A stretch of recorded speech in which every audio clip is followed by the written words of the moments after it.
केला पाहिजे। अंबरनाथ शिवसेनेतील अंतर्गत वाद चव्हाट्यावर आमदार बालाजी किनीकरांवर शहर प्रमुखांची टीका। आमदार फक्त संध्याकाळी फार्म हाऊसवर बसतात, हाऊसिंग बोर्ड प्रकल्पावरून आमदारांना घेतलं। पुण्यात 300 काँग्रेस कार्यकर्त्यांना अटक। अमित शहांच्या दौऱ्यावेळी कार्यकर्त्यांना अटक। कार्यक्रम झाल्यानंतर कार्यकर्त्यांना सोडलं, सहपोलीस आयुक्तांकडून माहिती।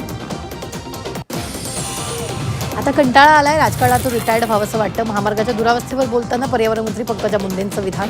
पण जनतेचा उत्साह पाहून नव्यानं प्रेरणा मिळत असल्याचं मत। नाशिक दिल्ली विमानसेवा 1 ऑक्टोबरपासून सुरू। अमेरिका इराण युद्धामुळे बंद होती विमानसेवा। इंडिगो कंपनीकडून तिकीट बुकिंग सुरू। व्यापारी उद्योजकांना मोठा दिलासा।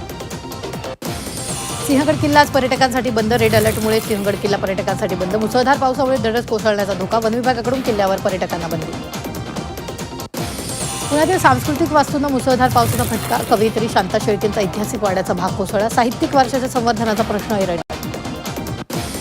राज्यात जुलैमध्ये सरासरीहून अधिक पाऊस। जुलै महिन्यात 40% अधिक पावसाची नोंद। दुष्काळाचं सावट असलेल्या भागांना दिलासा। ऑगस्ट महिन्यात पाऊस ओढ देण्याची शक्यता। भीमा नदी वाहते, दुथडी भरून। उजनी वीर धरणातून भीमा नदीत पाण्याचा विसर्ग। नदीकाठच्या शेतात पाणी शिरलं।